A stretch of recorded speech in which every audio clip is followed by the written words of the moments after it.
Hey guys, welcome back in part 2 of History of English Literature MCQ series.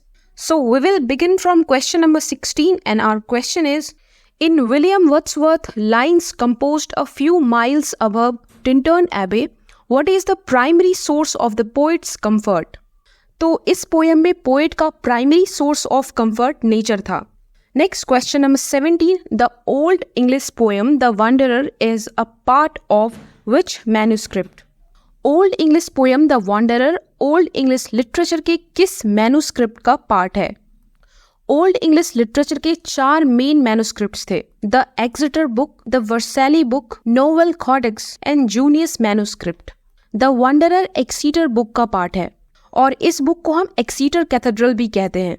Next question number 18. Who is traditionally credited with writing the Consolation of Philosophy, a work that has significant influence during the Old English period? So the Consolation of Philosophy is a book by Boethius. इस book का influence चौसर के ट्रायलिस and क्रिसीड में, Canterbury tales में और parliament of fowls में दिखता है. Next question number 19. Which novel by Charles Dickens features the character Oliver Twist? तो ऑलिवर ट्विस्ट चार्ल्स डिकेंस की 1838 में आई नॉवल ऑलिवर ट्विस्ट का कैरेक्टर है. Next question number 20. Which lake poet is known for his work on the political and social aspects of society such as the doctor and the political works? तो किस lake poet को हम social और political works जैसे कि the doctor and the political works से जानते हैं? इसका राइट आंसर है रॉबर्ट साउथे. वर्ड्सवर्थ, साउथे और कॉलरिज को लेक पोइट्स कहा जाता है क्योंकि ये लेक डिस्ट्रिक्ट में रहते थे. Next, which historical figure did Chaucer serve as a diplomat and civil servant?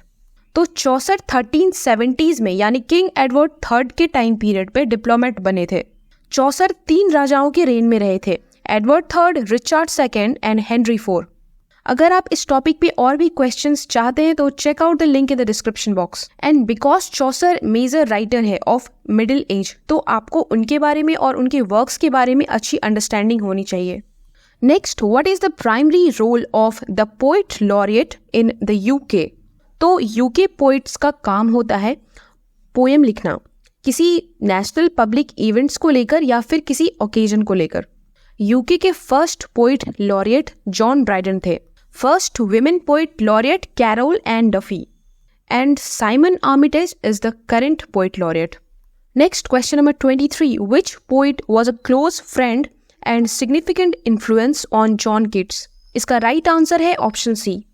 PB सेली ने कीट्स की डेथ पे एक एलिजी लिखी थी, एडोनिस. जॉन कीट्स की डेथ ट्यूबरक्यूलोसिस की वजह से हुई थी. Next, question number 24. Jonathan Swift was born in which country? इसका राइट आंसर है Ireland. And it's important guys कि आप इम्पॉर्टेंट राइटर्स की बर्थ प्लेस को भी याद रखें. Next, question number 25. Which of the following works is not written by John Milton?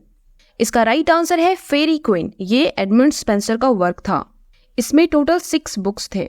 Next, question number 26. Which literary period is characterized by a return to classical ideals and forms and a focus on reason and order? कौन सा literary period classical ideas, form और reason पे focus करता है? इसका right answer है new classical age. Next question, the novel Frankenstein is written by? Frankenstein, जिसे कि हम द मॉडर्न प्रोमेथियस भी कहते हैं, ये 1818 में आई मैरी सेली की नॉवल थी. मैरी सेली के हस्बैंड का नाम पीबी सेली था. Question number 28. Virginia Woolf struggled with mental illness throughout her life. She ultimately died by? So, modernist writer Virginia Woolf drowned herself. Question number 29. Which author wrote 100 Years of Solitude, a landmark work in the genre of magic realism? इसका right answer है option A. Question number 30. Which of the following was not a member of the Bloomsbury group? Bloomsbury London के 20th century के writers और artist का group था. T.S.. Elliot इस group के member नहीं थे. ये है list of a few Bloomsbury group members.